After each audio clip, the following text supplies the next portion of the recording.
Hello. How is everyone today?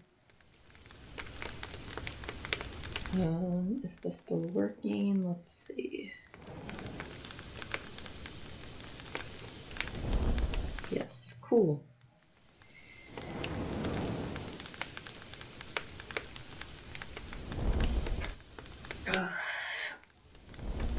This week hasn't been as busy, but I am a lot more tired. That's fine, I guess.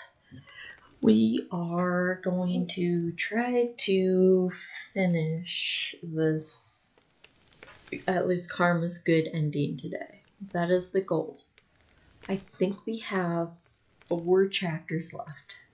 And if I remember correctly, they're kind of long chapters.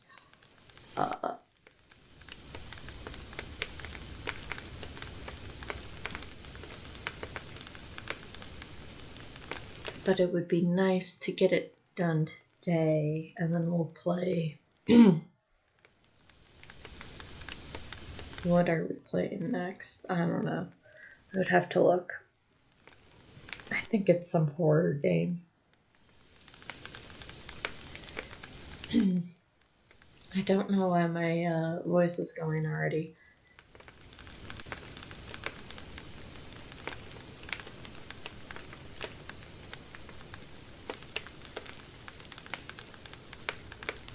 Otherwise, I don't think there's anything to talk about, so we'll just jump right in.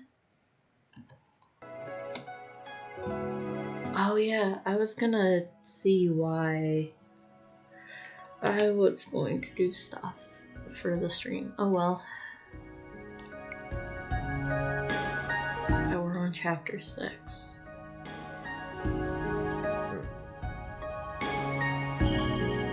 Okay.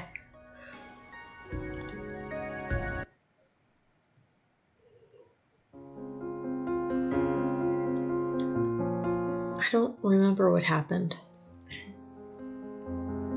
Did we already...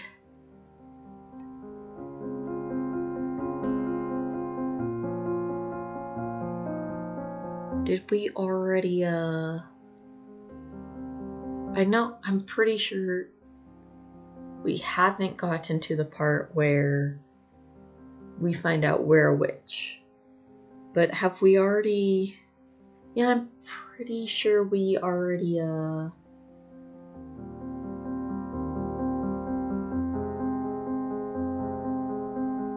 got saved again. Okay. So that's where we are. I think this chapter is...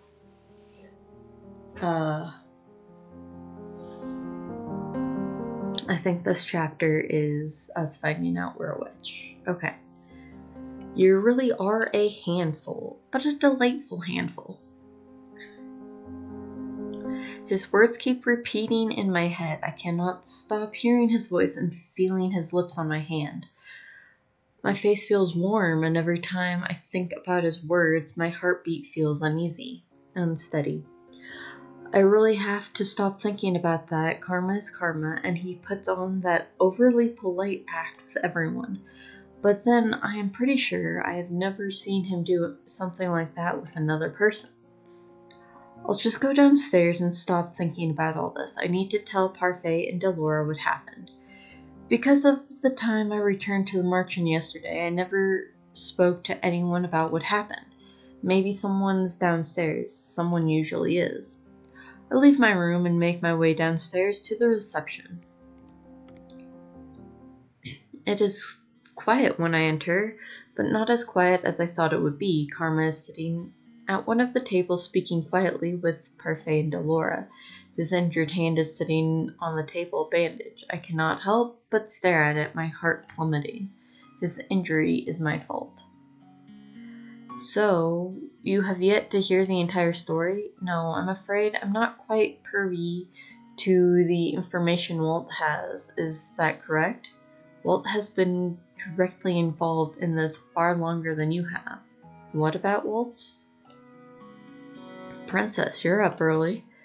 They all turn to look at me as I stand at the table. Karma still looks tired and not in his dress. He looks somber, but still smiles at me.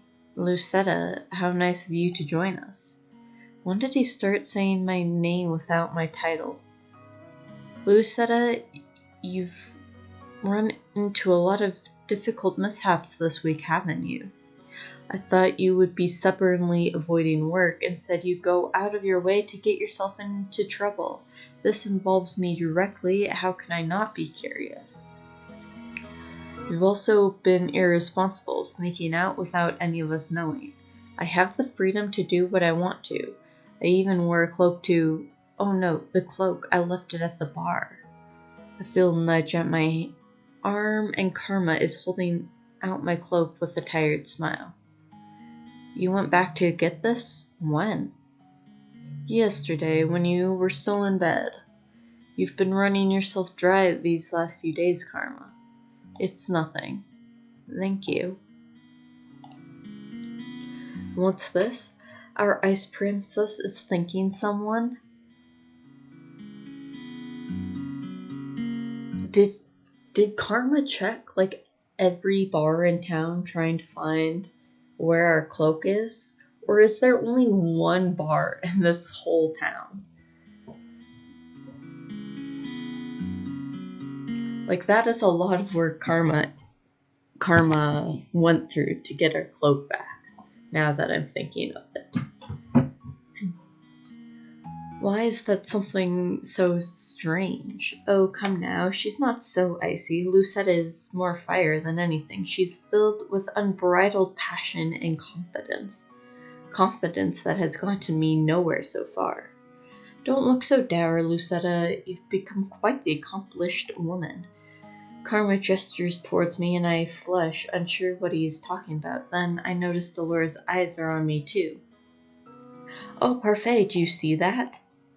What are they looking at? I reach down to grab my necklace and then pause. I cannot stop the gasp that leaves my lips.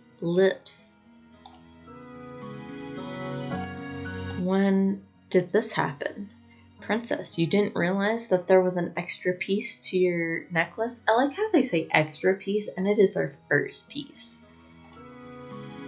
Congratulations, Princess Lucetta. You're a step closer to breaking your curse. I feel proud. I only ever felt this way around Mother. She did me a great favor yesterday. If not for Lucetta, I might have suffocated beneath a pile of very excited women. Wait, helping Karma escape was a good deed? She was selfless. He's not even mentioning the injury he got protecting me. Parfait and Delora are both smiling, but the cheerful mood does not last long. What were you all talking about before I came down? About your kidnapping. Well, kidnappings, both of them. It looks like we have a serious problem on our hands. What do you know about this? What does Waltz know that I don't? Princess, it's more about what everyone else knows that you don't. What everyone else knows? I feel anger begin to simmer inside me. Even though he looks apologetic, he says it so casually. What are you all hiding from me? Well, let's gather everyone later, shall we? I think Waltz might want to be here for this too. What does Waltz have to do with any of it? Be patient, Princess. You've already waited this long. What's another few hours? I have no choice but to agree when Parfait and Delora refuse to say any more, but I'm not happy about it. I spend the rest of my time doing idle chores around the tavern. I do a round of sweeping with Mr. Broom and mindlessly organize some of the bottles. I cannot believe everyone knows something about me that I don't, but now I'll find out the entire story. Maybe it will answer some of the questions I have. But why are they keeping things about me a secret to begin with? Delora gathers everyone in the tavern to discuss the kidnappings. I decide to sit in between Waltz and Karma. So, we have a story to tell. A story time, huh? I don't suppose this would be a romance, would it? How can you stand to make comments like that consistently? How can you stand to live a lie? The two glare at each other across the table, but Dolores silences them. Dolores starts with the story about the Great War, one that I have already heard so many times I can recite it myself. What does any of this have to do with me? Because of the fairy tales, witches like myself were punished for simply existing. Our leader, the Tenebrium Bearer, was a kind witch that was overtaken by the grief that our people suffered. She was driven so far into madness that she created the fairy tale curse to punish humans and make them suffer as the witches had. And when that wasn't enough, she committed the ultimate taboo. She killed a human. I tried to stop her, but by the time I thought to act, it was too late. Knowing that the witch that started the war is our mother, it would be interesting to learn who our mom killed. Like, what human pissed her off so much that she was like, okay, we're just gonna kill you, and that's how this great war started.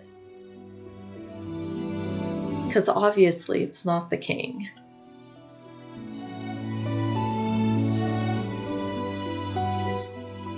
Knowing that Delora and Parfait were involved in the Great War makes it seem more real, but wasn't the Tenerium bear killed? How can the fairy tale curse continue to spread if she is dead?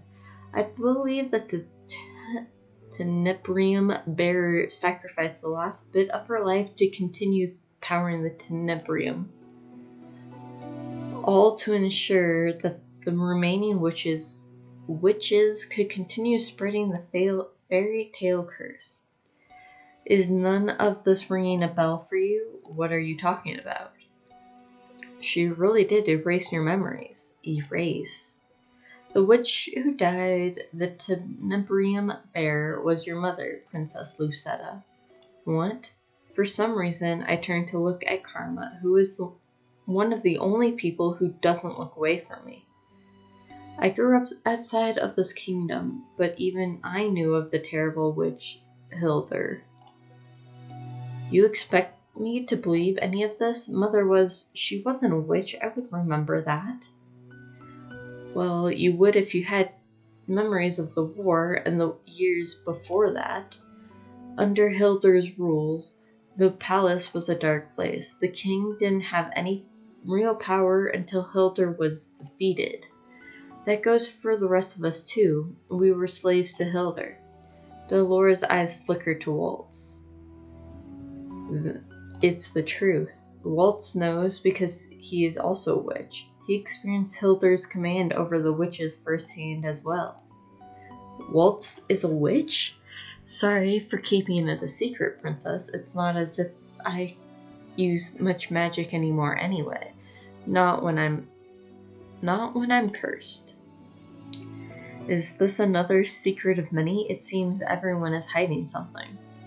Everyone was free after Hildur's reign, witches, fairies, and humans alike. The king was able to marry Ophelia, the woman he always truly loved. So it has always been Ophelia that he truly loved? Was that the reason I never felt any love from him? Because I was my mother's daughter? He gave up on me. No, dear, I don't think he gave up on me. My voice is too loud in the reception area. I feel it crack beneath the pressure, and suddenly I want to cry. But Mother told me so many times not to cry. The king gave up on me, but Mother didn't. Mother would tell me this was all a lie. She would tell me not to trust anyone. They must be lying. I turned to Karma. For some reason, I trust him more than I trust Delora or Parfait. Is this the truth? I was told the story of Hildur and her daughter Lucetta. They said you were the picture of elegance, but then you shared your mother's icy nature. But I don't think that's true at all. If Hildur was ice, then you most certainly are a warm fire. If my mother was a witch, then what does that make me? You're a witch as well, whether or not you were ever taught to use magic. On your upcoming birthday, you will become the Tiberium bear. Do you realize how ridiculous all this sounds? Me, a witch? The king never said anything. And now I cannot even ask him if it is the truth because I'm cursed. Why would you even curse me? We didn't want a repeat of the tragedy, Lucetta. I sat on your shelves for almost a year, princess. There was ice in your heart, and if you had inherited the Tibrium in that state, who knows what would have happened? Then why didn't you just tell me any of this? Delvora and Parfait look at each other before dropping their gazes to the ground. If we told you before, would you have even bothered to listen? The king must have tried to do the same thing, and look how that turned out. You shut out everyone who ever tried to tell you about Hildur's true nature. That is probably true. Even now I'm having trouble believing that they are telling me the truth. The whole world feels as if it's collapsing around me. I need to escape. I need to go out and be somewhere else, but why are the witches looking for me? You are the heir to the Tenebrium. No doubt the evil witches want you on their side, so they continue wreaking havoc in Angelia with the fairy tale curse. The men that were looking for Lucetta were not witches, though. They were knights. Perhaps the witches and knights are working together?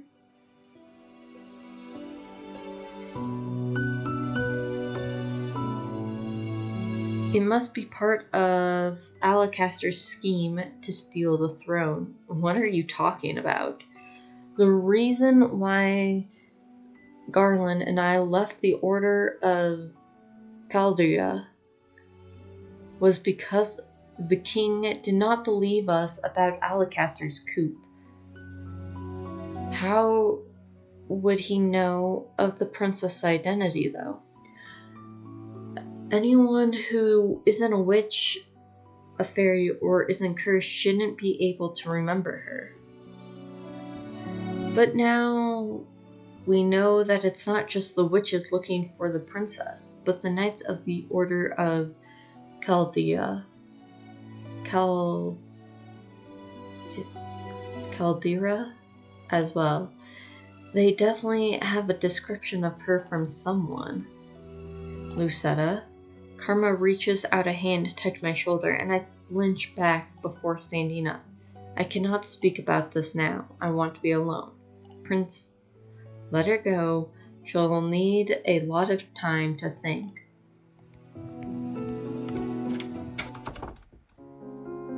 I leave everyone sitting at the table as I try to process the whirling thoughts in my mind. Hildur, my mother, the only person I ever thought loved me, was the Tenebrium bear, a witch, the first witch to kill a human. The witch that started the fairy tale curse. All this time I thought Mother was the only one who cared about, but what if she never did? I stayed in my room for a long time, trying to process everything I have been told.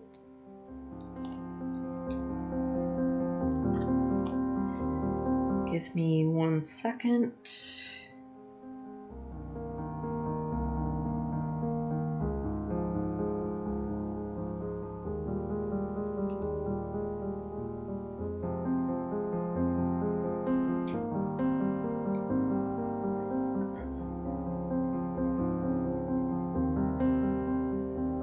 Days go by before I decide to leave the tavern again to watch Karma practice with the knights.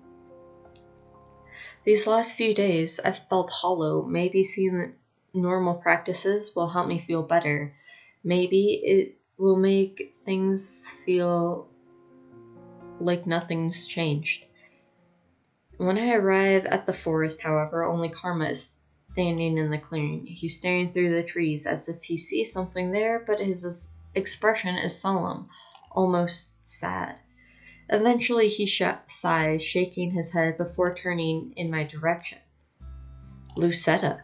I prepare myself for a response, but find that no words come to mind. I have not spoken to Karma since the talk about mother and witches, and any of the ease I felt with him before has slipped away. Still, I came here on my own, and I cannot just stand here being mute. I say the first thing that comes to mind. Where are Durin and Garland? I'll only train with Garland. Durin is on patrol duty tonight. He'll be here later. I just came early. It seems you did too. Lucetta, are you okay? I'm sorry I haven't been by to see you. It's not as if you owe that to me.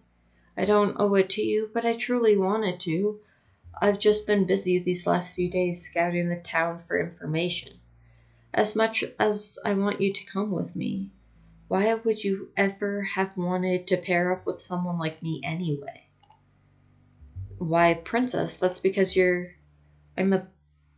I am bitter and cold, and even though I want to change, all I can think about is myself. But now, I want to change because I do not want to be the same as my mother. Isn't that selfish? Maybe so, but I believe you are being selfish for the right reasons. An entirely selfless person cannot survive in this world. Before we can make others happy, we have to be happy ourselves. Happy ourselves? Yes, an angry person holds resentment towards everyone, and it mars whatever good deeds they seek to do. That is why I cannot complete my good deeds. Wrong, you've already done one. Recognizing the need for change is always a good thing, Lucetta. Regardless of the motivation, you are trying to become a better person. That is what matters. He takes a step towards me, then puts his hands on my shoulders and leans down until I look right into his eyes. Karma's serious expression startles me as much as his touch. It is never too late for anyone to change. You taught me that. What? How could I have taught Karma anything? Do you mind if I tell you a story, Lucetta? He's standing too close. We step away from him. I take a step away from him, and Karma's arms fall from my shoulders. He sighs out. The story better be just as dramatic as mine. Thank you, Lucetta. For what? For agreeing to listen, and for what you just did, stepping away from him. Was I distracting him? Once upon a time, in a land far, far away, there lived a crown prince from a kingdom called Bergentia. Bergentia is one of the neighboring kingdoms, so this isn't make-believe? His name was Claude, but because the name was such a mouthful, he settled for an acronym as a nickname, at least around the palace, where it was acceptable. Claude Karma? Prince Claude was a man who flaunted his beauty and talent to all that he met. He often used his title to get what he wanted. Prince Claude was a selfish man who felt he was entitled to everything that he had. He was vain and often left his castle unattended so that he could avoid his responsibilities. Then, one day, he chanced upon a beautiful maiden in the town square. He led her around the whole day, being as charming as he possibly could. And then, at the end of the day, he asked the woman to be his lover. She agreed, but their time together did not last long. Only weeks later, Prince Claude threw her away as one throws away any object, and broke the woman's heart, and she cursed him. That beautiful maiden was a witch, but Prince Claude found out too late. The witch said she would make his beauty, his vanity, a curse. To make even beauty a curse. Ashamed of being cursed, Prince Claude donned a disguise and left his kingdom behind. He had been gone for nearly a year now, and most probably assumed he is dead. But in truth, the prince has come to Angelia seeking a way to break his curse. He had heard of a young lady named Lucetta who, on her 18th birthday, could dispel any curse. Karma. He looks so sad. I don't know how to comfort him. Claude? Karma. Claude turns a startling red as he stares at me for a few moments he does not speak. Then he bursts out laughing. I stare at him in shock, not understanding his reactions. I feel myself flush. I think anyone would be shocked if you call out someone's name that they haven't heard in a long time, and then they just randomly start laughing at you.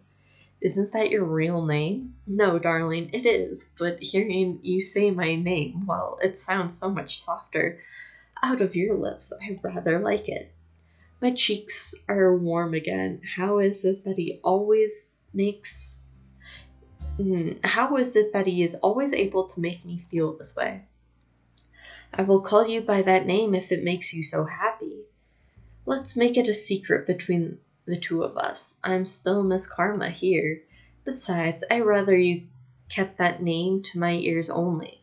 It makes me feel more special that way. More special?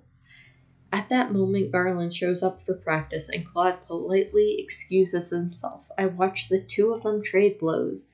Karma favors his other hand, but his blows still come quickly, even with his injury. The more Claude tells me, the more I realize that he's like me. A noble cursed for being selfish. But how do I help break his curse? Why can't he tell me? As practice is drawing to a close, Claude asks Garland the usual question. Have you confessed to Durin yet? Garland only shakes his head in reply. The two men sheathe their swords. Garland looks almost sad as he turns to make his way back to the tavern. He likes her, and yet he won't say anything. Why is that frustrating me so much? Garland. Yes, princess? You have to tell Durin. Claude told me before that confessing is hard, but what Garland is going through looks even harder. Princess, you know I'm incapable. No, you think you're incapable, but if you never say anything to her, you'll never know. If I say something wrong, I risk losing everything that I already have with her. And if you say nothing, you risk losing what you could have with her. Lucetta is right. Maybe you really should tell her, Garland. But before Claude was adamant that Garland shouldn't confess to Durin. What changed? If I mess this up, let's look at it through another lens. Imagine that Durin is Lucetta. How do you think she would like to be confessed to? I frown at the two men, arms crossed. Excuse me? Well, you and Durin are very similar. You're both very straightforward. Confess to the princess?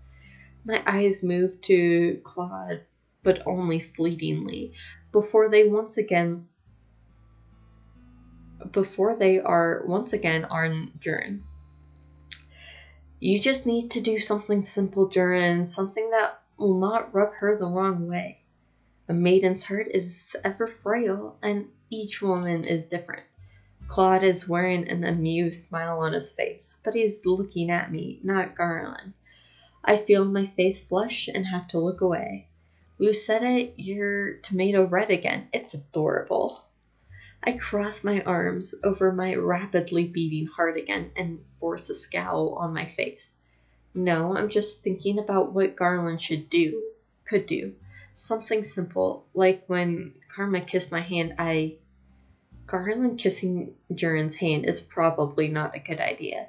Maybe he could do what Claude and I did the other day in town. He could buy her some food and then they could just talk. Garland, have you ever just asked Durin out for food? Not alone. Durin is practical and she always eats at the tavern.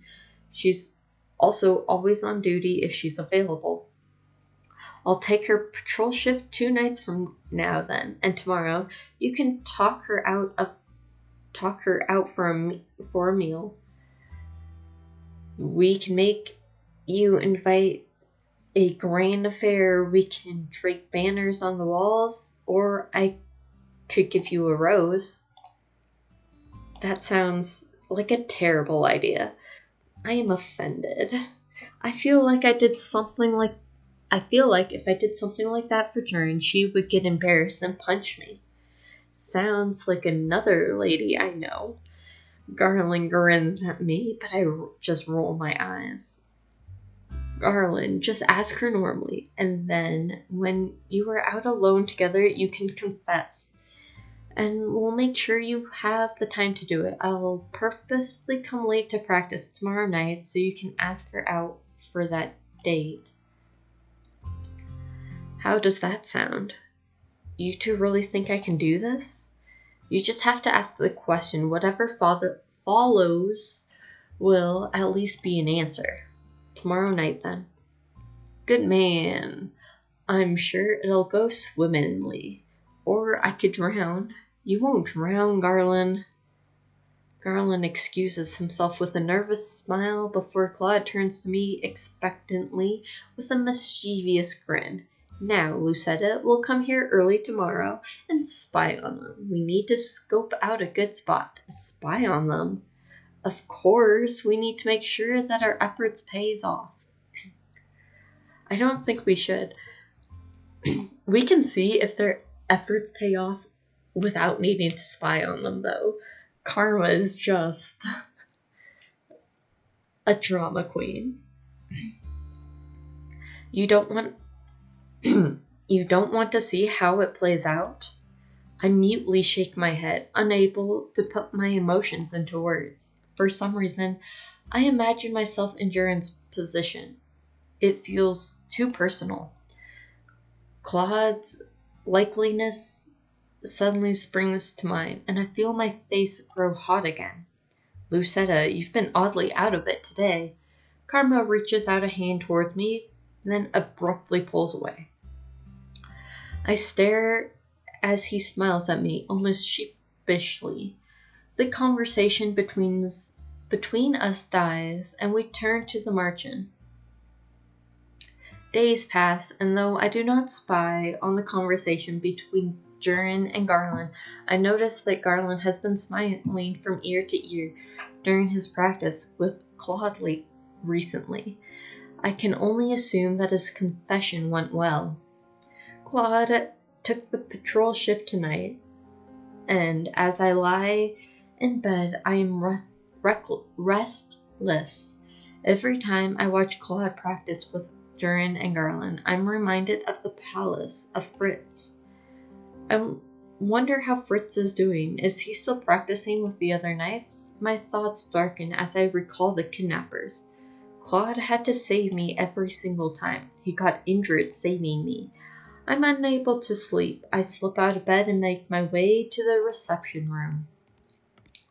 The night air is cold, and no one stops me from standing just outside the margin. I cannot just sit back and do nothing anymore. I have to act. I do not want Claude to get hurt because of me again. Eventually, I see Claude approach. He looks tired and is moving more slowly than usual. When he sees me, his lips quirk into a smile. Lucetta, what are you doing out here tonight, love? Love instead of darling? That's new. Hello, Claude. His face is dark red again. If you're using my real name, I suppose you've come to ask for something serious? How could he know that? I do need to ask something of you. Well, if you need a shoulder to cry on, I'm right here, love. What? Oh, is this not about... Never mind. I'm asking if you would be my instructor. For some reason, I seem to have caught Claude off guard. He stares at me for a few moments. What? I want to learn how to use the sword. But... and I want you to be my instructor. Claude's expression becomes uncharacteristically serious. I'd rather you didn't learn how to use a sword. I do not want you to have to keep protecting me. I don't mind protecting you. I do. Claude sighs and shakes his head. Princesses shouldn't be using swords. I want to be able to stand on my own 2 feet. You are. I do not want you to get hurt again when I could do something about it. Teach me, please, Claude. Once again he flushes. It seems to be an instant reaction, and it is both amusing and enduring. It won't be easy. I wasn't expecting it to be. Claude stares at me for a long time before letting out a heavy sigh. Fine, I'll train you. You won't learn in a day, but I can teach you the essentials. You can use one of the knight's training swords. Thank you.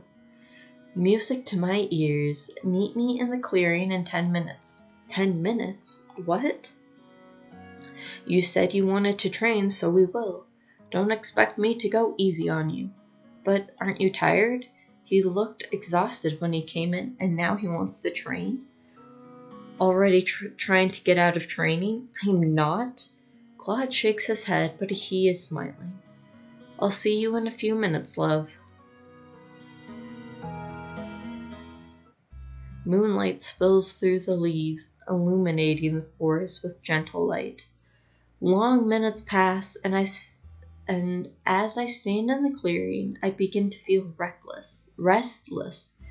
It isn't like Claude to be late. Is he tending to his injury? I hear rustling in the leaves, and I turn immediately to see what the disturbance is. But the minute I do, I'm pulled back by a strong force, and my world goes dark. Before I can scream, I hear a gentle voice in my ears. Lesson 1, Lucetta. When apprehended by an enemy that you cannot see, remain calm and use your 5 senses to judge how best to get the upper hand. This voice is coming from right behind me. Claude? I become aware that this is the closest he's ever been to me, with my back pressed to his chest like this. Panicking disorients the mind. This is why you must remain cool under any circumstance. How can I not panic? Any normal person would panic. Still, I try to force myself to calm. Lesson 2. Enemies will often let down their guard when they think they have the upper hand.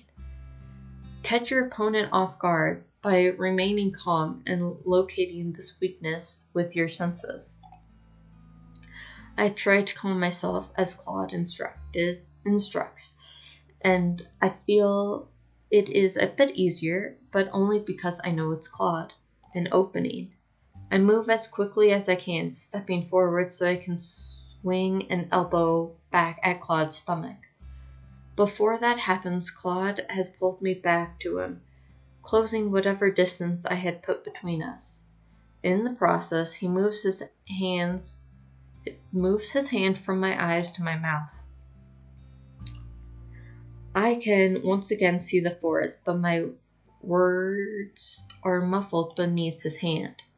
Another thing to remember, you won't always be able to catch your enemy off guard by throwing punches or hits at them. Your opponent will usually always be stronger than you, Lucetta. Remember what I said about a weakness. Enemies will often let their guard down when they believe they are winning. just like I have, an opening. A thought occurs to me as I glance around me and then down at Karma's bandaged hand. Karma's bandaged hand is over my mouth. Is this an opportunity or a trick? What will you do, princess? What kind of tactic would remove you from my grasp? Biting his hand. I'm going to feel terrible about this, but I have to try. I try to shift my head to get enough space to bite down, and even Claude cannot hold me completely still as I squirm. Eventually, the hand over my mouth moves just enough for me to open my mouth, but I falter. I cannot bite the hand that I injured. Unable to do anything, I mutely shake my head and I hear Claude groan. In one swift motion, he pushes me down to the ground, pinning my hands by my head as he frowns at me. You're not even going to try to find an opening? I glare at him. I'm not going to bite your hand. Bite my hand? I didn't even think of that. But you made it obvious. You put your hand over my mouth. I meant for you to try to move my hand. Pushing back a person's thumb usually causes their grip to loosen. How was I supposed to know that? Experience is the best means of practice, as they say. I have a compliment about the lesson. I have a complaint about that particular lesson, but I withhold it. That was a pretty good attempt, love, but not good enough, I'm afraid. I wasn't expecting you to come at me like that. I was expecting sword practice. You weren't expecting a man to kidnap you in the alleyway, were you? I glare up at him, unable to say anything because he is right.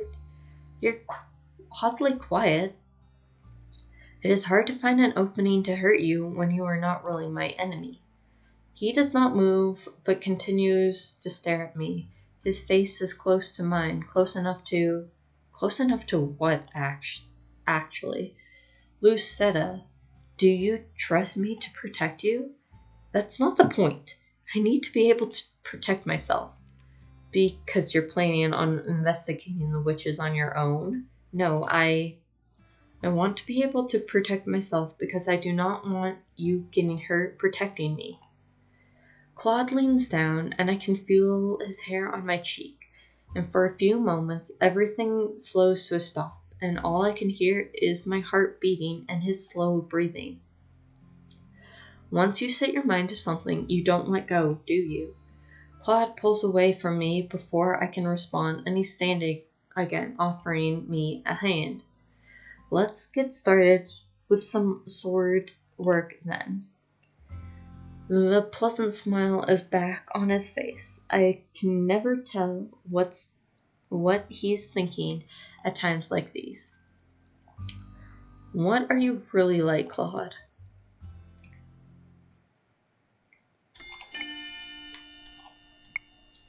Okay.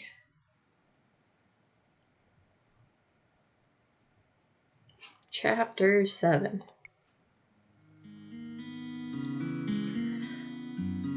When I returned to the merchant later that night, my hands are scratched, and I think I might have bruised my arms. Claude was not joking when he said he was not going to go easy on me, but he did compliment me more than once. Lucetta, I've hit you quite a few times and you haven't uttered a single complaint. Impressive. Crying is for the weak. Though everyone should be sleeping, I notice that the light is still on at the tavern. I see Durin and Garland up at a table speaking with each other and laughing. If Claude had come back with me, he would be happy to see this. You two are still up? They are not even surprised when they turn to face me. Good days like this are even better when stretched. I haven't been off duty in a long time. Did you both have a good time tonight? It was great. Garland knows these little faces in the town that I've never even heard of before. I noticed that Durin is more energetic than usual. Her smile is a little wider than normal. I wonder if she's drunk. I'm going to get another drink. Another drink? Garland leans in towards me, his voice hushed. We already bought a replacement bottle when we were out today. We would never take anything from the merchant without money. Right. Is Durin drunk? Oh, no, Princess. Tipsy. It's like a buzz. Fades a lot quicker. Oh. Durin and I watch Garland as she refills her glass at the bar. I find it so funny that people are like, you know what? We'll buy a replacement bottle, but still, before they even, drink the bottle at the bar, you just bought the bottle. Just drink that bottle instead of using it as a replacement. I have to thank you, Princess. I would never have asked her out if you and Karma hadn't insisted on it. So you told her? Garland looks at me with a pleased smile. I'll take that as a yes. She didn't really realize until much later. I just asked her out for food and she thought that's all it was. Maybe Durin really did need to be told bluntly. What happened? I told her, and we talked and remembered old times. He sounds like an old man. And then I held her hand. I noticed Garland flinch ever so slightly, but he is smiling. He looks pleased with himself. And the night's not over yet, so... He trails off with a hopeful smile before he raises an eyebrows at me. What about you and Karma? What about us? I asked him to train me.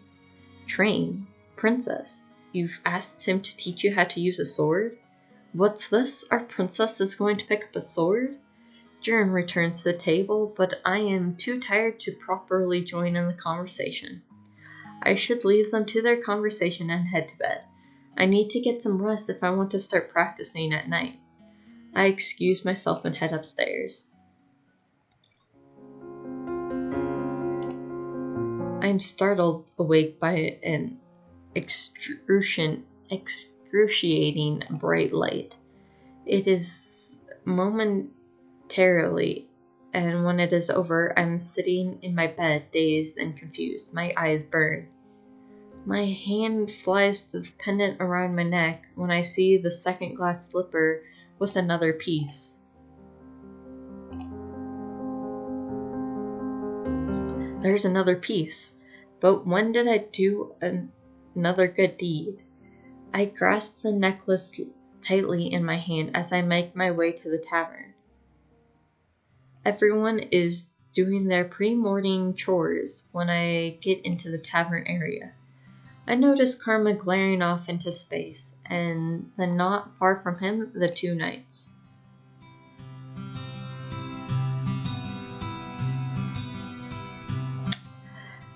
They haven't been up all night, have they? I make my way slowly over to them. Even back then you were like some kind of shadow, weren't you?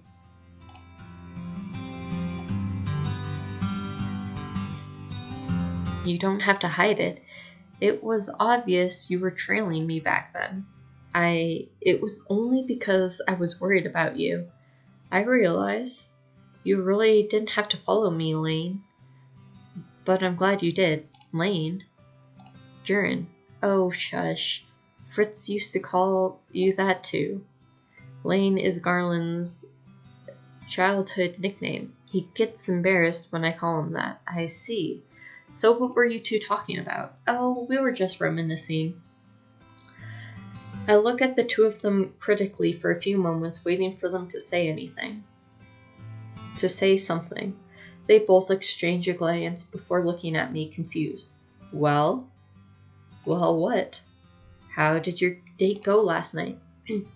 Garland makes a sound and turns beet red. Durin's eyebrows quirk, and then she laughs. Oh, that. It went well. So well, in fact, that you can see that the two of us are still very much enjoying each other's company. Urine is usually busy taking her rounds around the margin with a scowl on her face. She looks happier being here with Garland. Garland more relaxed.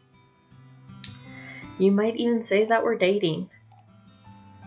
Isn't it funny how red he gets, Princess? You were blushing just as much yesterday when I... One more word, Lane, and I swear I'll punch you. The two of them are both blushing now, and the scene is oddly comical.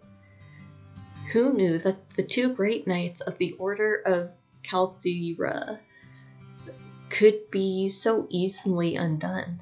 Both of you are amusing to watch. The two of them stare at me suddenly solemn-faced. I suddenly remember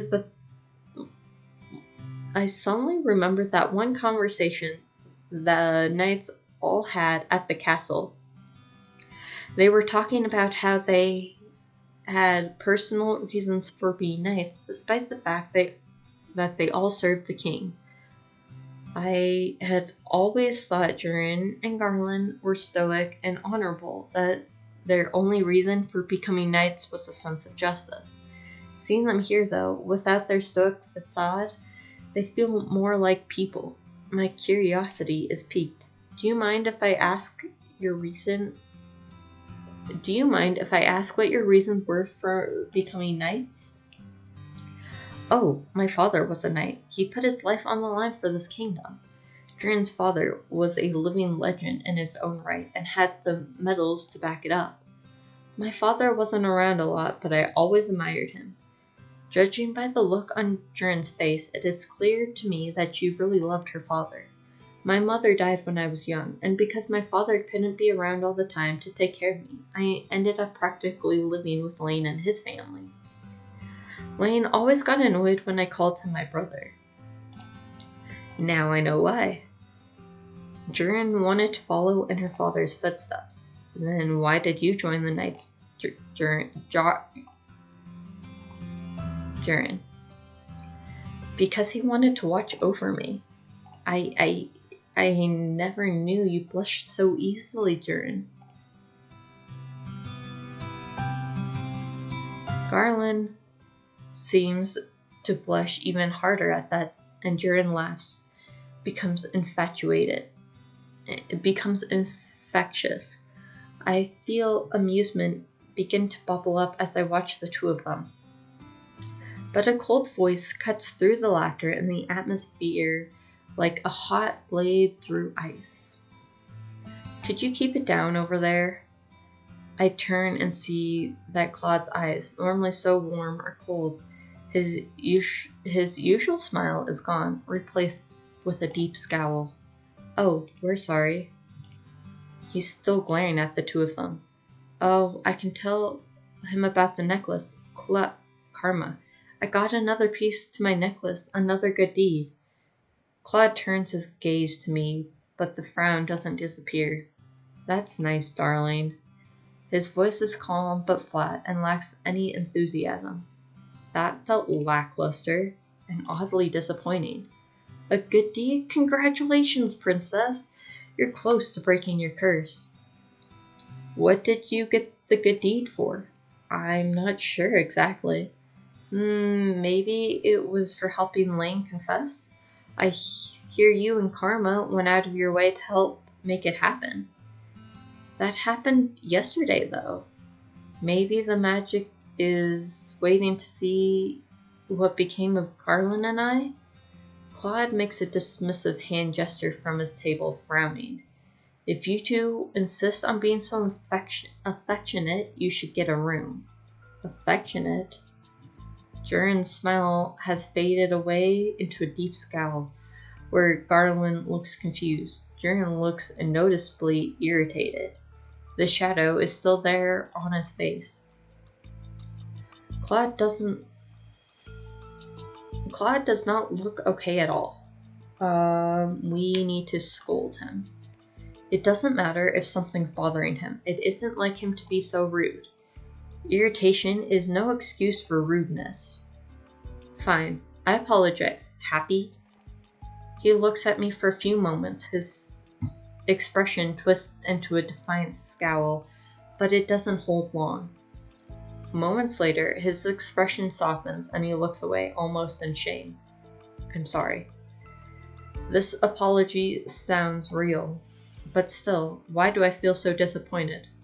Silence descends for a few moments before Claude abruptly stands up from his table. Excuse me. Claude turns briskly and heads upstairs, leaving me with the two knights. I wonder what's wrong with him. You think we've been running him too thin because of practice? I do not think it's you two. I get the feeling that Claude holds himself back from saying what he means sometimes. Sometimes he acts strange, distant, and recently he's getting more and more moody. Princess? I look over at Anise, who is smiling, apologetic. Sorry to interrupt, but Mr. Broom is getting kind of restless. Time to sweep, I suppose. Well, maybe cleaning will help me get my mind off of things. Excuse me. The rest of the day goes by slowly. I am stuck cleaning most of the day and then serving later. At one point, I speak with Delora about the knights that had attempted to kidnap me, but she tells me that she and Parfait are meeting later to discuss their suspicions. I still do not understand what their suspicions are when Sir Alacaster cannot possibly know who I am.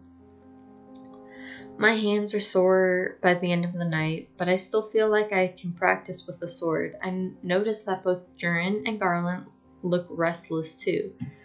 Garland eventually leaves for patrol, while Durin remains at a table looking deep in thought. I do not want to bother her, so I decide to try to find Claude. I go to his room, but find that the door is locked. Karma? Are we training tonight? No answer. My heart sinks. Is he not speaking to me? Did I do something wrong?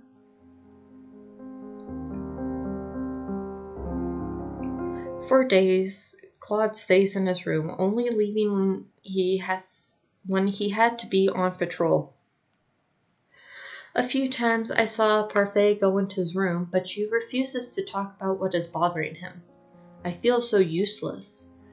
When Claude did appear in the tavern or out in the town, he still had that terrible grimace on his face. Look, I really don't want to talk right now. If you're so frustrated with me, why not just ignore me? No, I'm not going to train tonight. I'm not in the right state of mind. I don't want to talk about it. Just leave me alone, please. Am I really beginning to worry about him? Oh, I am really beginning to worry about him. Today, I am in town running errands with Waltz for Parfait. It has been almost a week since Claude started acting so strangely, so I thought I needed to do something for him. I know he likes dresses, and he told me once that he likes roses, but can I really find something that can cheer him up? Perhaps he would like some jewelry. Waltz, do you remember where the jewelry store Karma likes is? I don't go there very often, so unfortunately no. Princess, is this a good deed? What you're doing right now, do you think it would be a good deed? Good deeds need to be selfless, right? Generally, yes. I doubt this will count as selfless. I am doing this to cheer Karma up. That sounds pretty selfless. But it's also so that he goes back to teaching me how to fight instead of sulking in his room. I heard that Karma had been teaching you how to use a sword. Why do you want to learn how to fight? Because I want to be able to protect myself and it's not like I can use magic. At least sword fighting gives me an advantage. I'm sorry, Princess. I wish I could teach you magic, but it doesn't work when you're under a curse. On your 18th birthday, when you become the Tenebrium Bearer, you'll be able to use magic. I'll instruct you if you want me to. That would be nice. Though that does not solve my current problem. What would cheer Claude up? Walt starts chuckling beside me, and I turn to look at him, confused. Karma is important to you, isn't he? He's my partner, and he helps me. He has also been patient with me, and he smiles even when I say something really inconsiderate things to him. I'm glad, Princess, that he's your friend. My friend? Claude does not feel like a friend. He feels like something else. Oh, Princess, is this the one you were searching for? What? Walt points to a peddler sporting different kinds of jewelry, and I instantly make my way towards it. There are all kinds of glittering things displayed, and for a few moments I feel myself drawn to everything.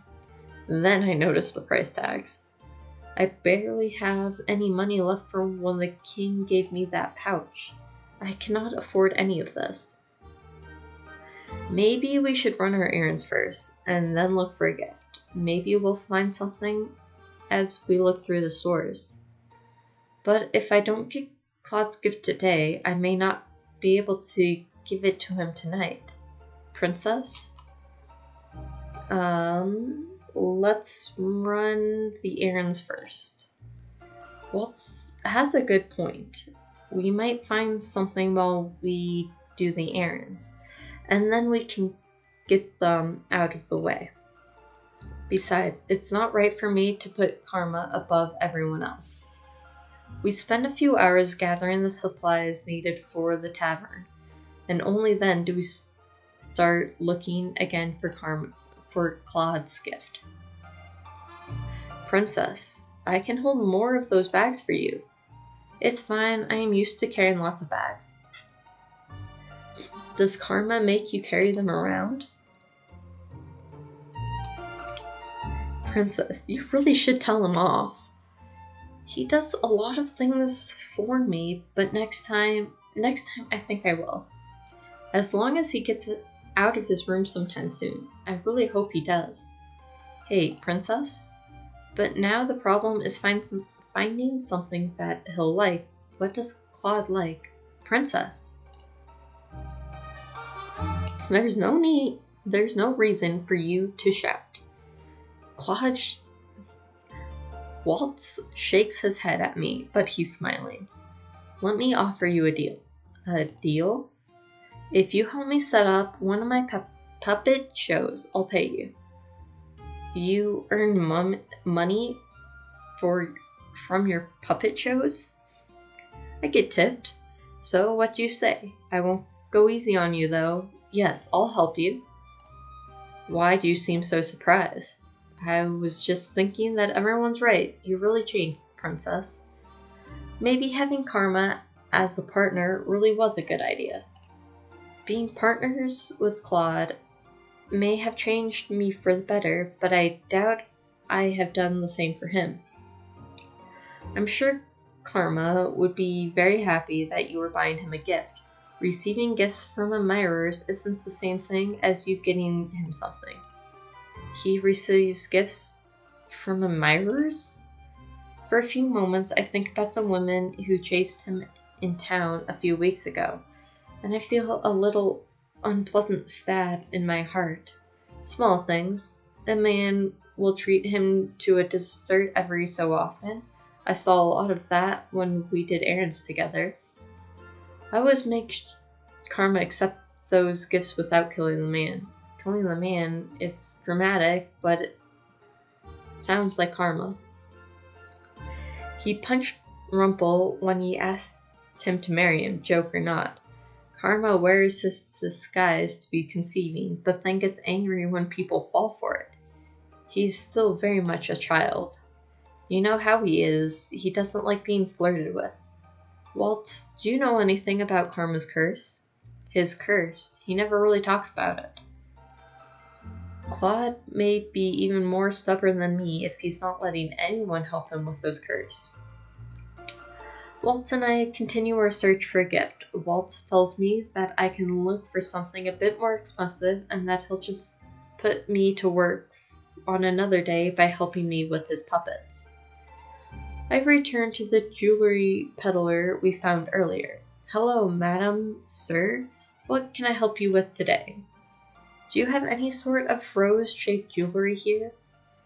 The man refers me to a box full of different rose-shaped earrings. He then shows me necklaces, and I realize blatantly that it is as if I am searching for something for Miss Karma, not Claude. My eyes scan the glass, nearly in defeat, before a little rose catches my attention in the back of the display window. It has a chain connected to it, but it doesn't seem long enough to be a necklace. What's this one? That's our simple rose pendant, madam. It comes with a chain, but it can also be pinned to the chest. The man takes it out of the display case so I can look at it. This is fancy, but not completely flashy. I feel a little click as I press my fingers to the pendant, and I realize that it can also open. Oh yes, you can also put something small inside of it. This is perfect.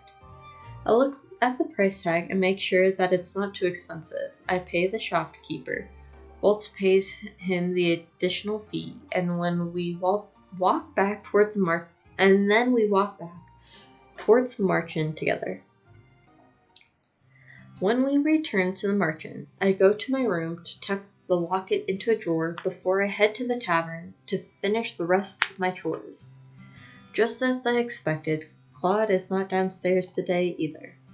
Jurin and Garland have taken to training with each other, though they seem agitated that Claude is not helping them. At the end of the day, I hurry to my room, where I write a few words on a piece of paper that I put into the locket. A normal rose would have withered, so I offer this one instead as a heartfelt thanks. I hold the locket tightly in my hand and start towards Claude's room. Why is my heart beating so fast? I'm just giving him a gift. I pause at Claude's door, remembering the last time I entered his room. I'm sure it's okay if I go in. I open the door to Claude's room, which is thankfully not locked, and I step inside. Claude is sitting motionless in front of his mirror, shoulders slumped as he stares at his reflection. He's shirtless, and there's that tattoo. It seems different? Claude does not notice me at first. I notice that his hand goes to the tattoo over his chest, and then I hear him heave a heavy sigh.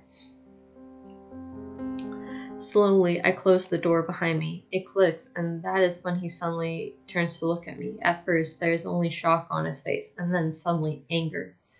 Again. Why do you do this again, Lucetta? I came to speak with you. I came to give him something, but I also wanted to speak with him. I haven't seen Claude in a while. Why? Because you've been doing everything by yourself lately? You came to complain? No, I wanted to check on you. Princess, can you not read the mood? You could have, at the very least, knocked. In no time at all, Claude is suddenly right in front of me, his hand outstretched on either side of me, pinning me to the wall against the door. His face is so close, his expression so fierce that I cannot even bring myself to think of a way out. The only thing I can do is stare at him levelly, without getting angry, without crying. I will not show any weakness. Why? Why aren't you struggling or screaming at me? That's what the Lucetta I know would do. Then you do not know me as much as you think you do, and you know nothing about me. I already have a retort prepared when I stop, realizing that he is right. I barely know anything about him. No, I don't, but I'd like to. Why do you insist on poking your nose into other people's business? We're partners. That's the only reason? It has to be. I am supposed to help you, so why do you keep secrets from me? Help me? His lips quirk, but his smile is sardonic. Claude, I want to help you.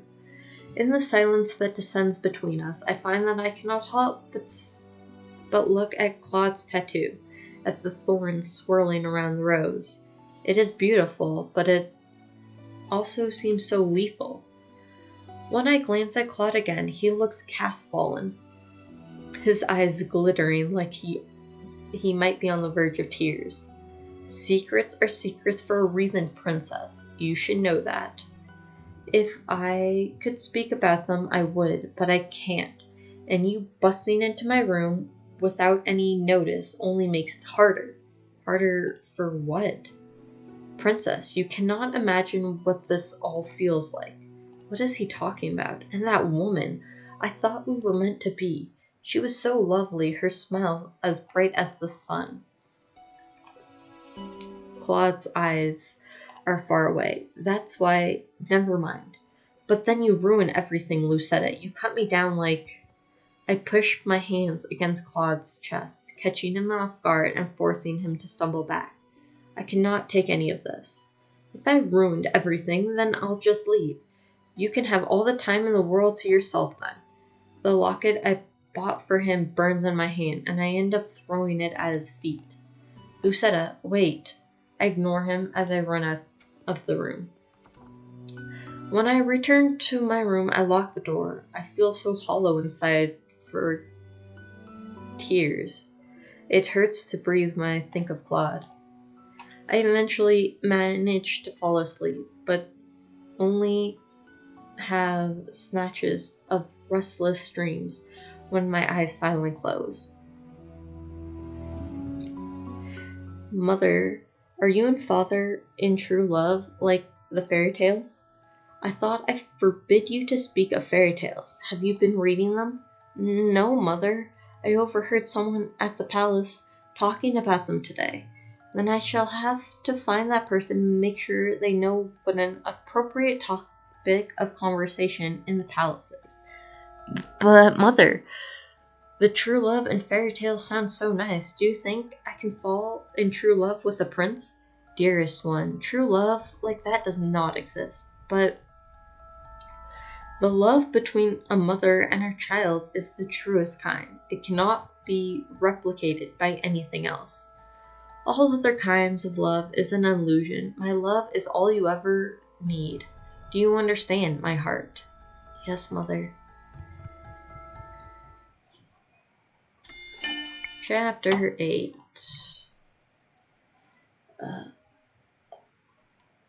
Okay, Chapter 8.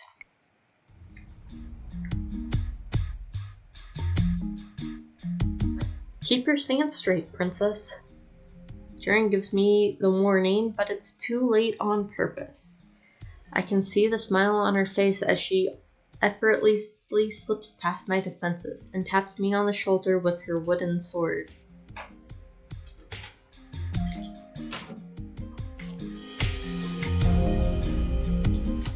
I got you. Again? For the last few days, I have been practicing with Jaren and Garland because Claude still hasn't come out of his room.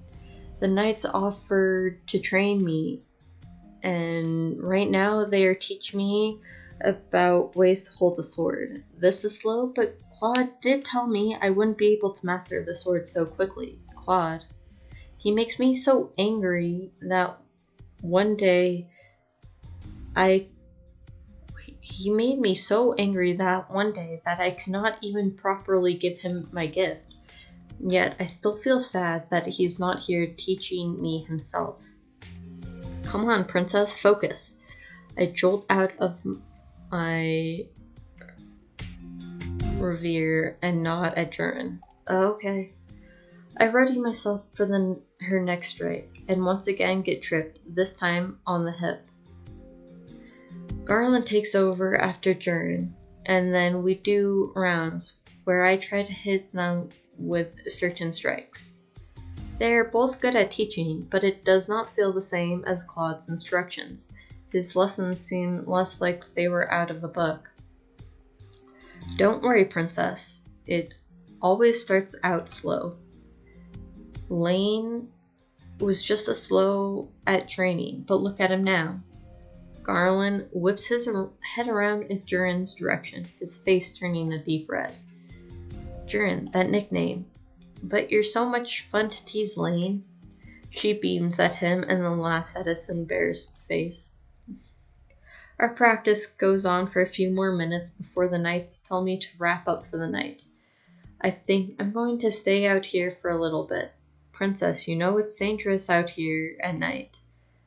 If I don't return in 10 minutes, you can come back and check on me.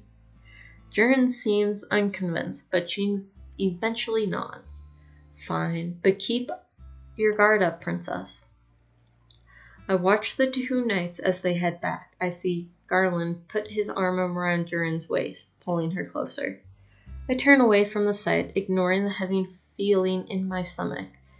I'll just practice the swings for 5 more minutes. The only thing I hear in the clearing while I practice is my shallow breathing and the wind in my ears. Something breaks my concentration, however. I see a glimmer of color in the forest, and I instantly stop, my hands growing tense on the wooden sword. What was that? I glance around my surroundings, and then I freeze when I feel a hand on my shoulder. I can feel someone's breath on my neck. This all feels familiar. Is this Claude? I turn and point the sword at him. I am pretty sure I recognize Claude's hand, but because I know it's him, I also know what he wants me to do. I duck away from the hand and turn quickly to point my sword. The tip of the sword is at his neck, and for a few stunned moments, I think I've won. Even Claude looks surprised. It's really him. And then Claude's hands have moved, and he has one hand over my wrist and the other on my sword. Good, Lucetta, you realize you had an opening, but you broke your concentration. Claude removes his hands, allowing me to lower my sword. I'm sorry, Lucetta. I feel my breath catch in my throat when Claude holds out the rose pendant that I got for him. I feel my cheeks flush.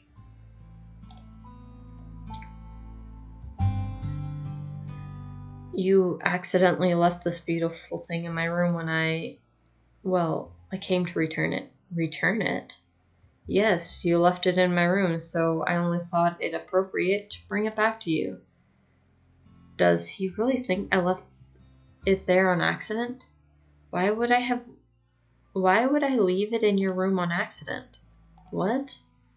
I bought it for you and wanted to give it to you, but you were acting so strangely and Claude's eyes widen, the surprise clear on his face. Lucetta, you bought this for me? Why does he look so shocked? Claude looks down at me in awe for a few moments. His eyes go back down to the locket. He traces a finger around the intricate shape, his eyebrows slowly furrowing. It's to thank you for everything you've done for me. Lucetta, this is beautiful. He lets the chain fall through his fingers as he stares at the rose pendant with adoration. I feel my heartbeat stutter as he turns to regard me with the same gentle smile. He leans forward and my breathing stops as he reaches out to hold up my glass slipper necklace. He's standing too close to me. You really are a good person, Lucetta. You completed your second good deed.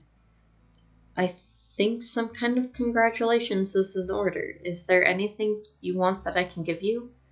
I look up at him and notice that Claude's smile doesn't reach his eyes. He still looks so sad. I feel like there is so much that I want from Claude, but I don't want to ask for anything that might make him sad. I want a hug.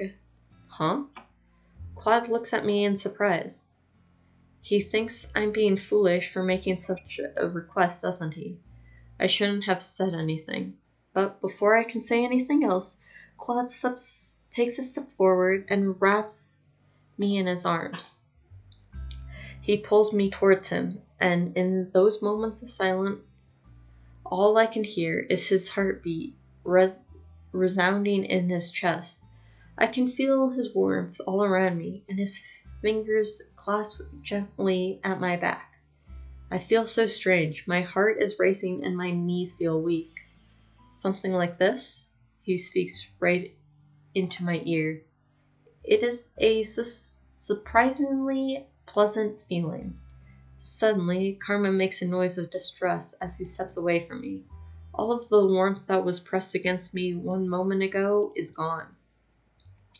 Carmen suddenly stops, his eyes wide. He puts a hand on his chest and takes a step away from me, his fingers clutching at the fabric of his shirt.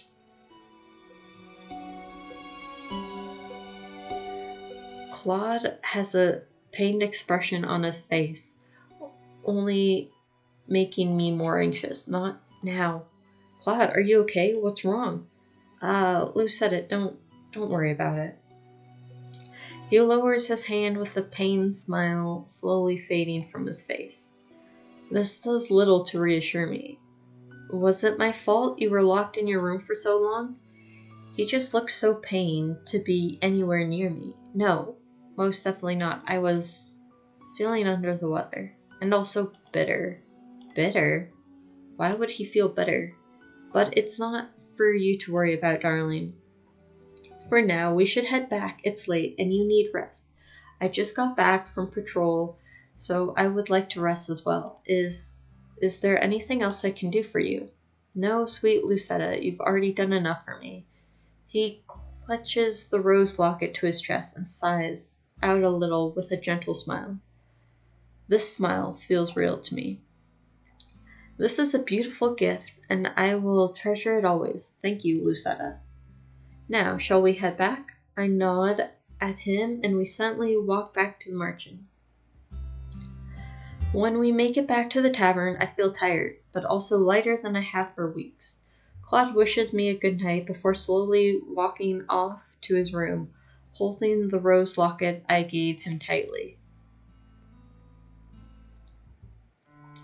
Today, I am walking around town to do some errands for Claude.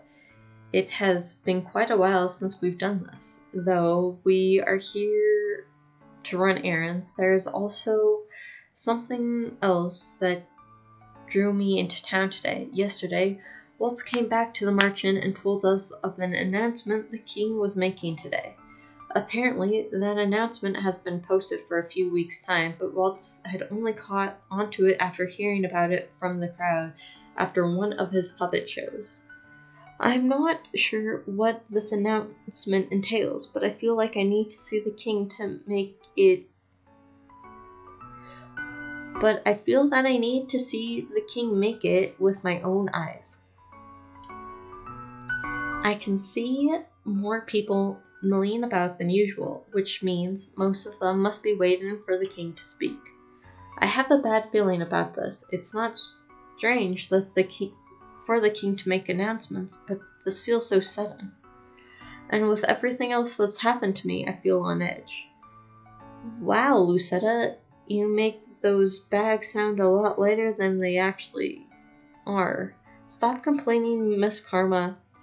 You get valuable experience out of carrying bags. Seeing Claude complain is amusing, especially since I know he can handle the load. I feel like a servant. What does that make me when you made me carry all those bags before? An assistant? I roll my eyes at him. We're both working at the merchant, you know. And then the thought strikes me. What do you even do at the merchant? Claude looks surprised at my question and then quickly smiles at me. I train the knights, of course. I also attract customers with my beautiful reputation. I start laughing, and Claude's face flushes. Darling, I get the feeling you're laughing at me. I wonder. We finish up the rest of our errands and then sit down in the tavern plaza to rest. Claude leaves briefly and then returns with a slice of cake for the both of us to share as a snack.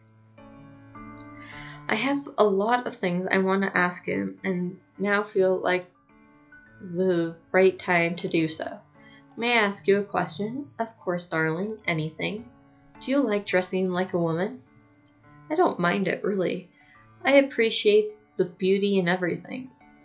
You girls get to wear quite an assortment of lovely dresses and makeup. It's quite beautiful. I feel more comfortable in my own clothes, but I don't mind dresses. I guess if you have to wear a dress for so long, you'll get used to it. I have another question, and what would that be? When I was in your room the other day, you spoke about a woman. Were you talking about the witch who cursed you? Oh, no, the woman I was talking about... He suddenly goes quiet and lowers his head. His expression fades into something more melancholy, and I feel my heart lurch. Maybe I shouldn't have brought this up. To my surprise, Karma continues talking. Shortly after I came to Angelia, there was a woman that I met whose smile was as radiant as sunshine. She was beautiful, and when she laughed, everything felt right about the world. Hearing him talk about her makes me uncomfortable. Am I jealous? Claude watches me quietly, as if he is measuring my expression. Eventually, he goes back to speaking. I knew her for many months. Time passed, and I thought we were truly in love, and then He goes silent for a moment, his eyes distant, his expression pained.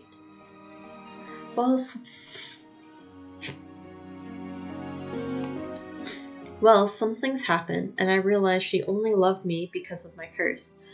She was drawn to me just as any other woman is. She seemed so genuine in comparison to the other women, but in the end... Claude trails off and lets out an exasperated sigh. You were truly in love with her? I was. I've dated many women, but I've never fallen in love with someone who has honestly loved me back. So then the last person he loved was that woman? Claude looks at me for a few moments. He does not speak. Lucetta, do you mind if I ask you a question? No, I don't mind. Have you ever loved anyone? My mother, of course.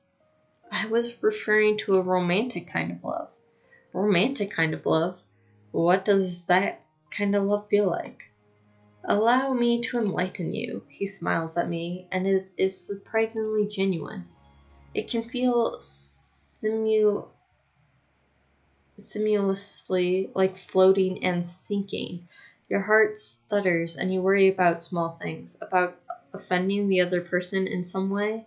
You wonder if they'll like what you're wearing, or if you would prefer a sandwich to a casserole when you treat them for dinner. You begin to find beauty in all of the things they do. Their presence makes you feel complete in a way you had never thought of before. You try to imagine life without that person, and you find that you cannot. You even consider such a thing is painful, so much so that it feels like it might break your heart. Claude continues talking, but my mind is already whirling. Though he phrases things in a way that still feels unnecessarily dramatic, I feel a ting of familiarity. The things he's describing, those are the things I feel when I'm with him. Before I can say anything, we hear the sounds of hooves, and both of us turn. I can see the procession of knights along with the king on his horse. He normally rides into town like this, but today he's not smiling, and there are way too many knights riding with him. And is that Sir Alacaster? Let us go find a place to stand and watch. As you wish. Whoa. Claude walks me into the crowd gathering around the king, and we find a spot to speculate at the very edge, closer to the alleyways. My beloved citizens of Angelia, I have come before you today to make an important announcement. Ever since I was given this crown, I have sworn to live my life for the people, and to rule in all fairness, so that our kingdom can enjoy great peace. The crowd breaks into applause. I stare at the king, an uneasy feeling in my stomach when I notice that there is sadness in his eyes, though he is smiling. Then I notice Sir Alacaster appear to be hiding a smile. I do not like where this is going. The king's speech goes on for long minutes after that, with him detailing the compliments he made,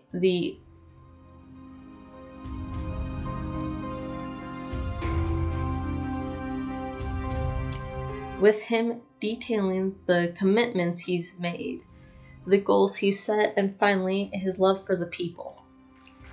The audience around us claps and cheers, but Claude and I are silent. Something is not right. I nod in response.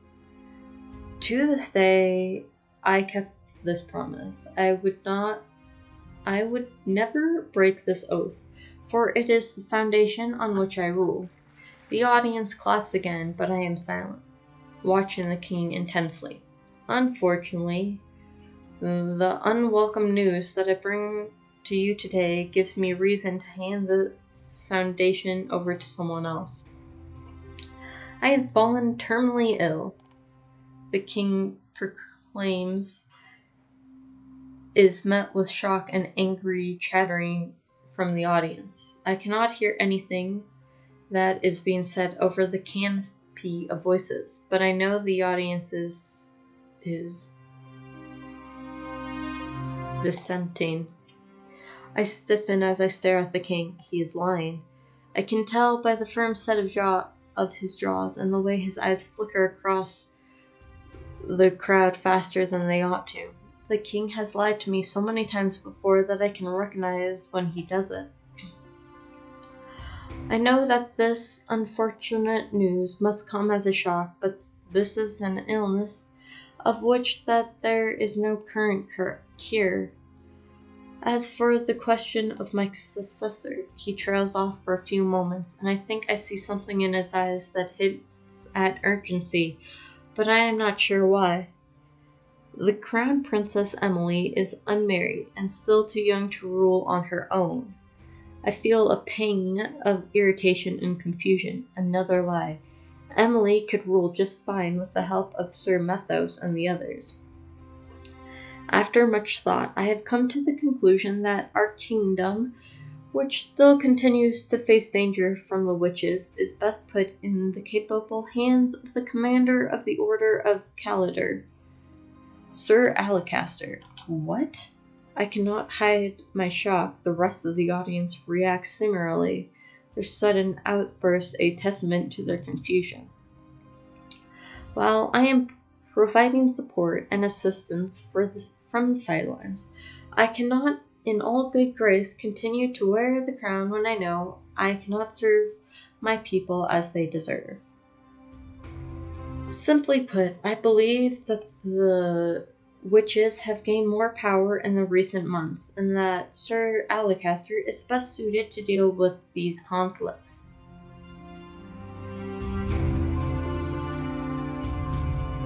The fairy tale curse runs more rampant these days, and there have been more reports of incidents involving magic. The murmuring continues, except now the townsfolk sound panicked. This cannot be true. I do not miss the reluctance in the king's next words.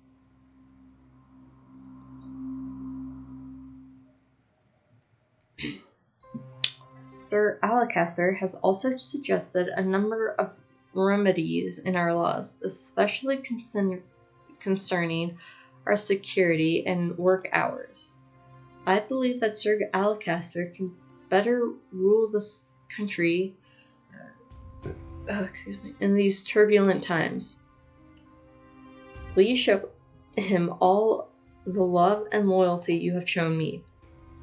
That bastard. Claude has a foul expression on his face, and his words feel heavy, even in the low whisper. I know the king. He takes every duty upon himself, and he would never hand the crown to someone else. Once Sir Alacaster comes to stand on the podium, he silences them with a glare. Citizens of Angelia, I swear to you, I will serve you as well as Nero has. That being said, I also believe some changes will need to be made. Sir Alacaster continues to speak. He mentions things like curfew for safety, extended work hours, and additional taxes to go towards the knights. But I am slowly beginning to back away. But I am slowly beginning to block out the drone of his voice. What's going on, sir? No, Alacaster must have done something to force the key into this charade. The king stands behind Alacaster with his hands clasped, his eyes alert. But there is helplessness to them that I have never seen before. It isn't long before the crowd's unsettled murmurs become agitated whispers. I am stunned when Claude clasps his hands to his mouth and starts shouting. There is only one king, King Gennaro. Claude grasps my hand and starts leading me around the outskirts so that people cannot spot him as he continues his shout. The crowd begins to chant along with Claude, and then they draw near to the stage where my father and Alacaster are standing. There's only one king, King Gennaro. There's only one king, King Gennaro. Let's go, Lucetta. The crowd is right next to the platform now, and the chant carries on. Claude pulls me behind him, but my mind is on my father and on his desperate eyes.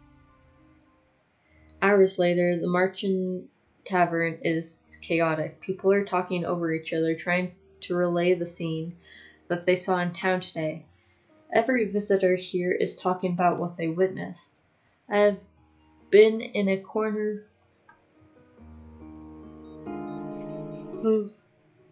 of the room this entire time, trying to understand everyone but failing.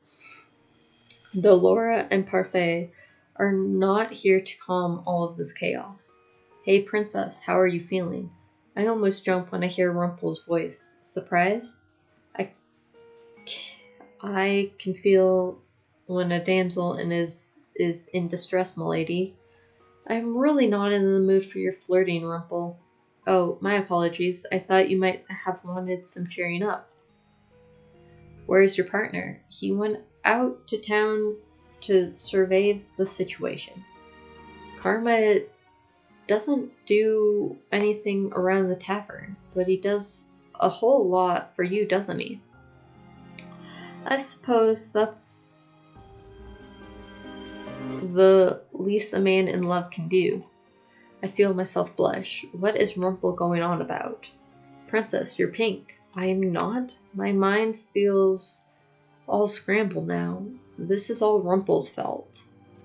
Thankfully, before Rumpel can continue talking, the door opens and Delora walks in to call all the Marchand boarders into the reception room. When I step into the reception room, I am surprised to see two familiar figures standing before Parfait, Emily and Rod. Both of them look downtrodden and discouraged. Everyone is noticeably shocked as they step inside. The prince and princess, where did they come from? What is happening at the palace? What of Queen Ophelia? We need silence in the room, everyone. Delora raises her voice, effectively causing everyone to pause. She glances at Parfait, who nods and then turns to look at Rod and Emily. Princess Emily, if you could tell everyone what you told Delora and I, The room is unnaturally quiet as Emily begins her story. She starts with the events of 1 week ago.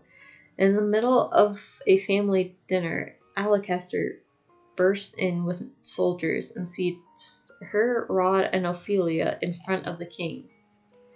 Sir Alacaster said that if the king didn't hand over his crown, he would kill us. We had no idea of a coup would be staged. The three of them were taken down to the prison cells, with Ophelia taken to a separate cell.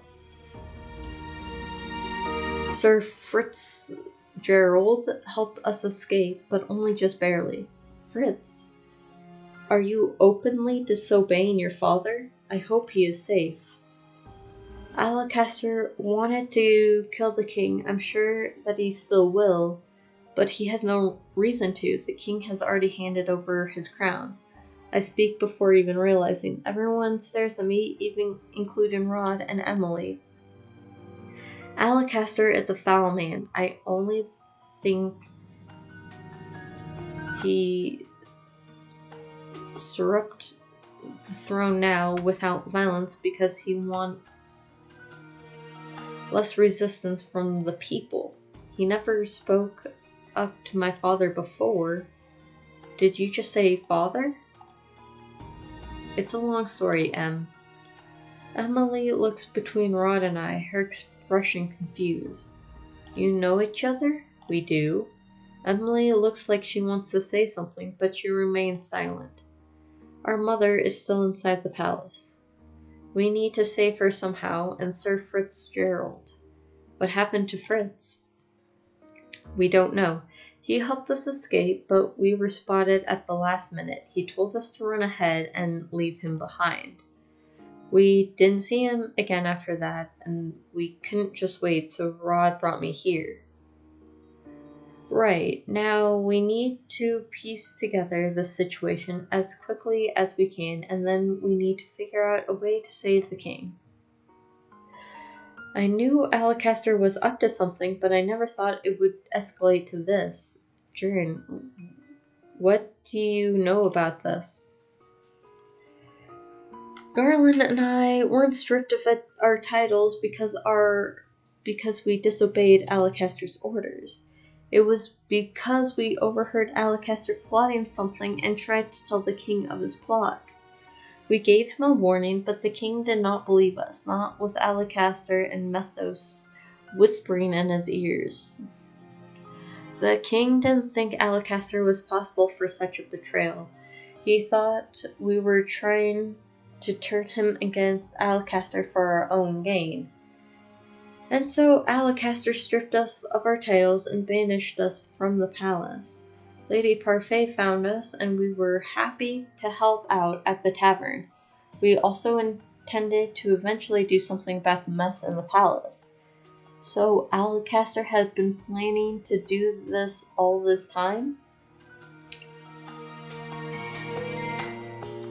I forgot how long Chapter 8 was. When we part for the night, Parfait and Dolores took Rod and Emily to a room that they can share. It has been decided that they will be harbored here at the March Inn, a place that Emily apparently knew about but never came to because she wasn't cursed. Well, Rod did say that his family knew he was cursed. I noticed Emily looking at me many times throughout the night, but she never asked me anything. The next few days are a muddled mess. Everyone is busy trying to find out what happened and what can be done to help the king. I am sweeping the tavern half-heartedly one day, my thoughts on everything but my chores. Everyone's been trying to do something to help out the last few days, though I've gone on quite a few trips into town with Claude to search for information. I haven't been able to find much. I feel so useless. I'm finally on my break, so I decide to go to the reception room to rest. When I step inside, I notice Emily sitting on the couch. She waves me over as soon as I see her, but she She hasn't really openly spoken to me since she's been here. Parfait and Delora have been trying to hide her so as not to cause a ruckus in the market. Rumors are dangerous now. You're Lucetta, right? Yes. Rod told me about your curse. He said you're the king's blood daughter? I am really sorry. I am shocked by Emily's sudden outburst. What? I didn't mean to, but I took your place. How could I forget my own sister? We're not blood related. That doesn't matter.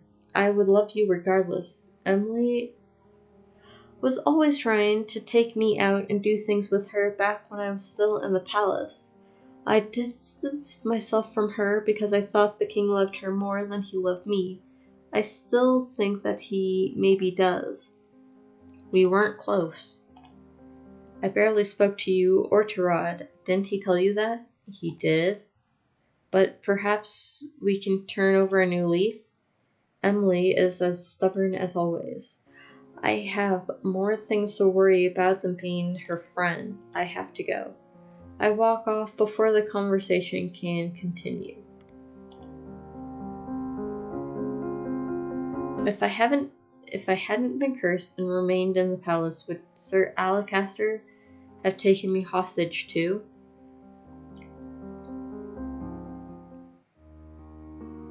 The hours tick by, and as the tavern is emptied for the day, Delora calls everyone together to explain what she and Parfait had pieced together about the situation.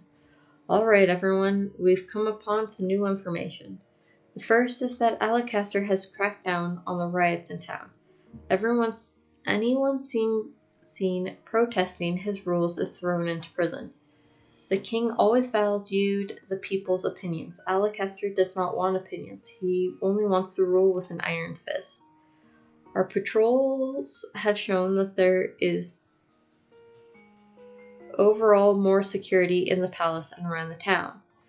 They have been charged with keeping the people quiet in whatever way they possibly can. As we heard from the prince and princess, things are most turbulent in the palace. The king is still alive, but it is unlikely he will stay that way for very long. One thing is clear, given Alacaster's motives to take over the kingdom, I doubt he will rest until the king is dead. The king's men have turned against him, and even if they are loyal soldiers still left in the palace, we cannot contact them right now. Rescuing the king and queen will be on us then. We just happen to have people in this tavern that have a shot at rescuing them. Prince Rod has the key to a secret passage we can use to break into the palace. Secret passage? But only the king and the commander of the knights have the key to that passage, so how did they get a copy? Who is going to join us on this mission? Durin and Garland both volunteer immediately, followed shortly by Claude and Waltz. I'll go too. The room goes quiet as I step forward and volunteer. Princess, we can't just allow you to put yourself in danger. I look at Claude, who is staring at me, shocked. I took up the sword so I could protect those I care about. Princess, you don't have nearly enough practice, but I can help. I still have time to learn. I agree with Parfait, Princess. The palace isn't the place for you to try out your newfound sword skills. Then you may as well train me up, because I refuse to stay here while you all go save the king. Princess. Well, she has been practicing with the rest of us. Don't encourage her, Durin. But it's not like any of us can stop her anyway. You're right, the princess is quite stubborn. Claude agrees with Durin, and I can tell that he does not like the idea of me going along with them. If only we had time to get reinforcements from Karma's country. Karma's country? Bergentia. How is it possible that a Bergentian citizen had simply asked for reinforcements? Karma is the crown prince of Bergentia. There is some shuffling in the room as everyone turns to gawk at Claude. Rumpel, Anise, Rod, and Emily all look shocked at this revelation. You're the lost prince? Lost prince? It sounds like a tragedy, doesn't it? Annie suddenly looks distressed as she fiddles with her thumbs. All this time, and I never knew. I'm so sorry, Your Highness. There is no need for formalities, Annie's, but I am the lost prince after all. I kept my lineage a secret because right now I am just a normal commoner.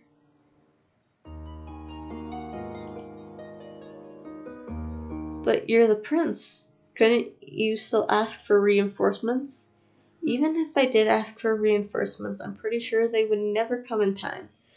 Besides, I can't go back to my kingdom yet. He cannot go back while he's still cursed. The conversation continues in a more solemn tone. Eventually, we start speaking of our plans to enter the palace. When the details are finalized, I repeat everything to myself to make certain that I know what is meant to happen. Walt will lead us to the palace then, and Durin and Garland will follow right behind him, watching for the most immediate enemies.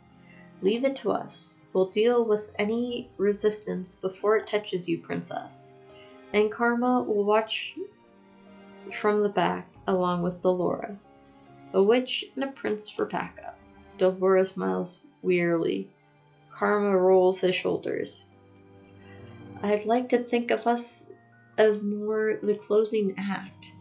Though, if all goes according to plan, we will have no need for either the opening or closing acts. It is a small task force, which is better. The smaller the better. The last thing we want is to be noticed.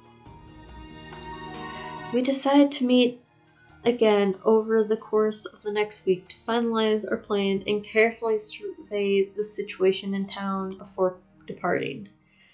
Claude has taken to training me, Durin, and Garland at the same time. Just the other day, he had all of us attack him together.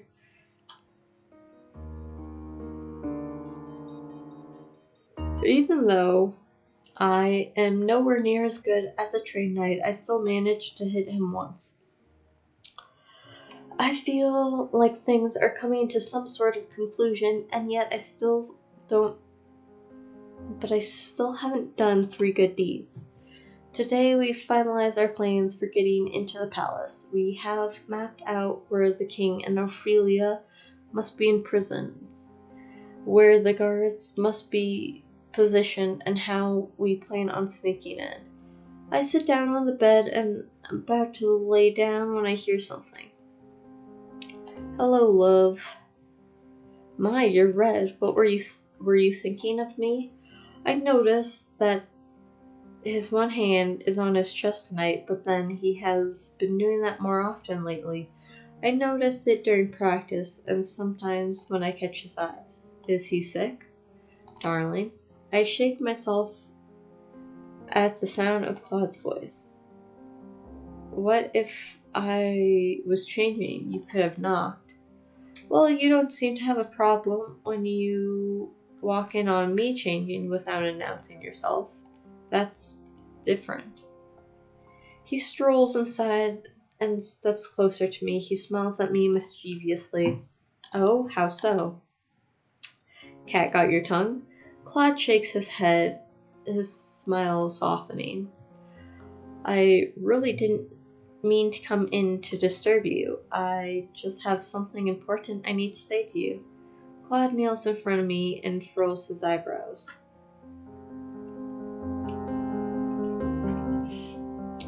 I want to insist you reconsider going to the palace with us.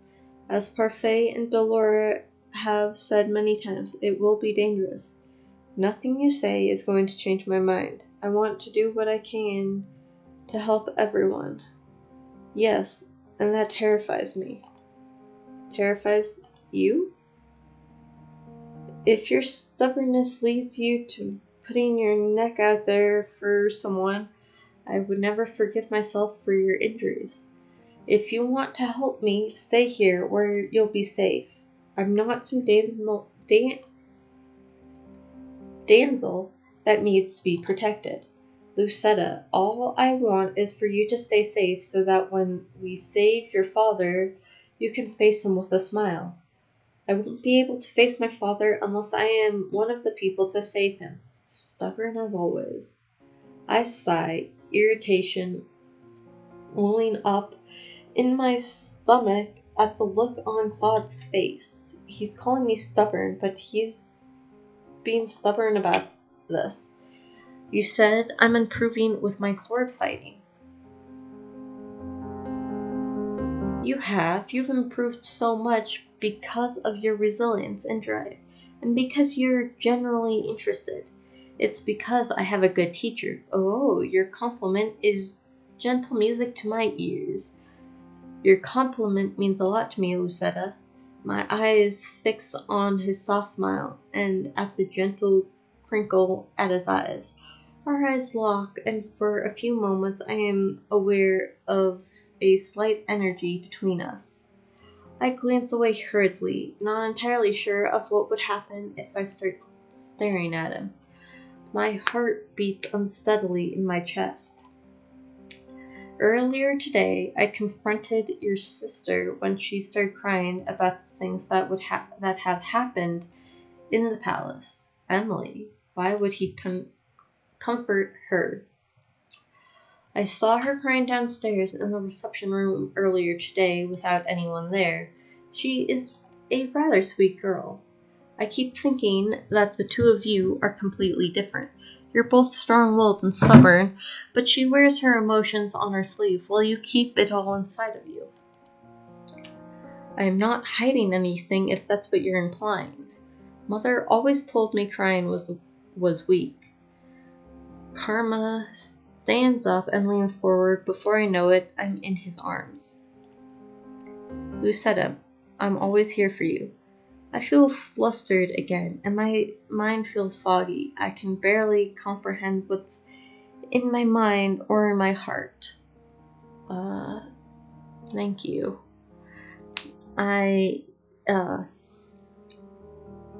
You never need to thank me, Lucetta, but you've done so much for me. And not just the sword fighting, it's your patience, your company. You're saving me when I needed help. That's not true. I'm pretty sure I'm the most selfish person in this tavern. All I ever want is things for myself. You never thought you were selfish, Claude. He puts a hand to my cheek and looks at me solemnly. You don't think that me wanting you is... Suddenly, he steps back, his hand on his chest again. He's breathing heavily. I stare at Claude with wide eyes. Claude, are you okay? I'm fine. He sighs out slowly, but he sounds obviously pained. I'll go get Annie's. No. I'm fine. I swear it. It's just a spell of dizziness. But you... He manages a small tight-lipped smile before he straightens and shakes his head. His hands are visibly shaking. God. I must be tired. But Claude, do not tell anyone about this, okay? I don't want them to worry.